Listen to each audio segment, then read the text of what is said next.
And welcome back, ladies and gentlemen. Coach's Corner returns to the MVR. It's Western Reserve wrestling time. And here's episode 2 with Anthony Duffield, the head coach of the wrestling squad. Coach, we just talked about it off the air. It is a long haul. It is. And we are probably about a third of the way through. Looking at this, looking on your season that's happened already, talk about the progress of this team that is very young and up and coming. And we talked a lot about the potential the first time around. Let's talk about the progress. Yeah, so I mean, like I said, we started out the season with 15, 16 kids. We still have those numbers. Thank God I haven't lost any kids that quit. Yeah. It's been a long season, like we were at Jackson Milton. We had a couple kids play. A couple of my seniors, they're sick, and they kind of had to bow out of the tournament. Kind of heartbreak, this cold or flu that's going around. It's hitting everybody. That kind of bummed me out. But I did have 3 placers, so I was thankful for that. But at the beginning of the tournament, we started out like in 3rd place, and I was like, man, are we gonna actually do something here? And I mean, it was Jacksonville, and there were some good teams there.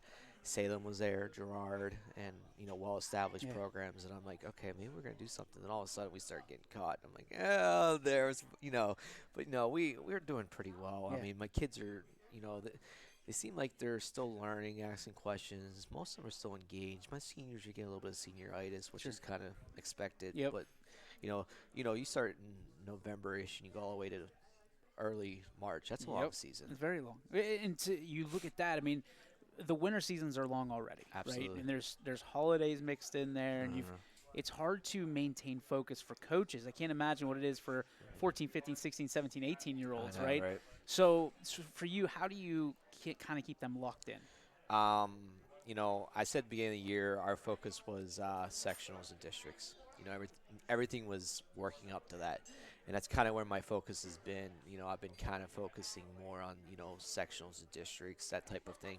Obviously our conference, it's not as tough as some of the other conference I'm used to. So, if we do well there, I'm pretty happy there. But for me, it's more the postseason. That's kind of what I'm pushing for. That makes sense. I mean, that's the goal of any coach, right? You want to win your league, win your conference, and then you move on to the postseason. For you, how do you – I know we just talked about keeping them locked in for that postseason. How do you get them to continue to progress? I mean, wrestling is a sport, like baseball, of failure. I mean, it's constant. It's always in your face. How do you continue to keep them kind of pumped up and learning from these experiences? You said they were asking questions. What kind of questions should they be asking at this point in their careers? I mean, I think more they're asking questions like certain positions they've been in. As the season goes on, they've been in certain positions that they didn't understand, or they, certain things that happen, and they ask questions about it. The good thing about me and my brother, because my brother's my assistant, which is awesome. We continually take notes after every match. So every Monday we come back, we have a list of notes, and we're like, hey, you did this wrong, you did this wrong. And I think that's what's important for us, and we both love the sport. We both grew up the sport. In Little Leagues, he was much better than I was. I can tell you that right now. And it's, and I see this excitement out of him because he's got some little ones too. And he's got this different excitement about him. So I think him getting excited, me getting excited, I think we continually, we're always joking around with the kids. We're having fun. That's the thing we kind of, we're not, I mean, we're serious, but we like to have fun too. Absolutely. You have to. It's a sport. Yes, and that's the thing we really try to push, and we're serious at times, but we try to have fun. Those meets, I mean, they can get intense in a hurry. Yeah. So for you, I mean, when you're at these, how do you flip the switch between having fun and, hey, we're here to do a job? I guess it's just maybe, I don't know. I think it's just in me somewhere. Like, we'll be joking around. Even, my heavyweight, he'll be out there. That kid, he makes me laugh constantly. He has his neighbor that he kind of, cracks jokes about. And, he'll be out there, saying these things.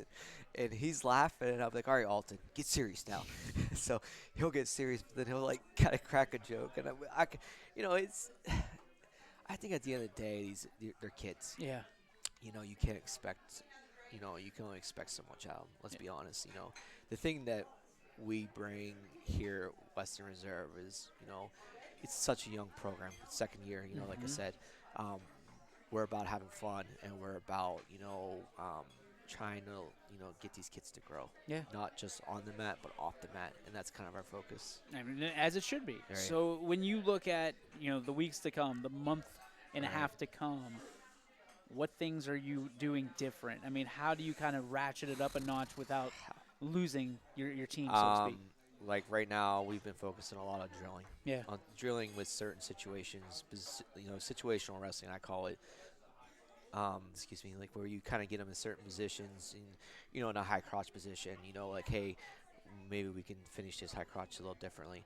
We've been doing that a lot. We've been ramping up our conditioning a lot because it seems like with this sickness going around, everyone's getting, kids are just tiring out a little quicker. So we've been kind of pushing the conditioning aspect of it. Just a lot of drilling, a lot of focus.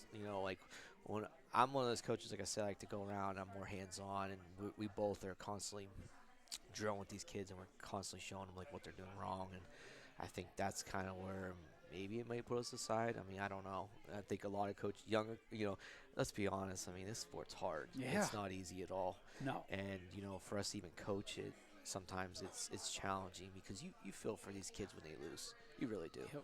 I mean, it's hard. Do you find it more challenging because, I mean, there's not a whole lot of tape to be had, right, during these meets? Because, right. I mean, you talk about huddle cam, you talk about the AI. Unless there's somebody literally there filming with a camera or their phone, you said you're taking notes. Is it hard for them to translate from the paper to the mat? Sometimes, you know. I'm one of those people, though, that when I'm all in, I'm all in. So you see my focus at all times, and I'm completely focused on it. So usually, like, I'm more nervous than these kids, and I'm more dialed in than these kids. And yeah, I will write notes though. But what happens is sometimes those notes carry on week to week to week. So you kind of see the tendencies. You know what I mean? Hey, no hand control. Your head's down at bottom. You're shooting too far out. Those things. Yeah. So if it's the same thing over and over, then you start to realize hey, maybe as a team we need to start to work. Maybe we need to focus more on these concepts. So that's kind of where we are. It's getting to the point now. We're starting to we got a couple tournaments coming up that are going to be. I kind of put them on a schedule because I was like, I got to kind of see where these kids are because one's in Buckeye Local and it has Ohio, PA, and West Virginia teams on it. All right. And that's all business. Yeah. So I kind of put that on the schedule. I'm like, because that's down where I'm from. Yep. And I'm like, I want to see how they do against the Valley kids because, up here it's a little different. And I set my middle school last week to Indian Creek, and they came back to Coach, we don't know what kind of wrestling that is. I'm like, well, that's wrestling. Yeah. So, just different styles, I said, but you need to see that because you need to realize that, it's not every little area is different. Yep. You get to Columbus is different, Cincinnati's different, Toledo's different. You get to PA, it's straight mat wrestling. Yeah. Ohio, you're on your feet. PA wrestling, I'll tell you what, you better bring it because those boys, I mean, it might be more popular than basketball. To be they're honest. born there. I mean, they're born on the mat. It is crazy, isn't it? I mean, it's insane, and it's such a big sport in PA. It really is. All right, so your seniors, you said there's a little bit of senioritis setting in. There's challenges, right? Right. In a second-year program, there's always going to be challenges. But what have been the really nice high points to the season that you're going to look back on and say, you know what? Even though maybe this didn't go the way that we planned it, that we mapped it out, we still improved here. We still had fun doing it. What other things are you looking at? There's a couple kids who won one match last year.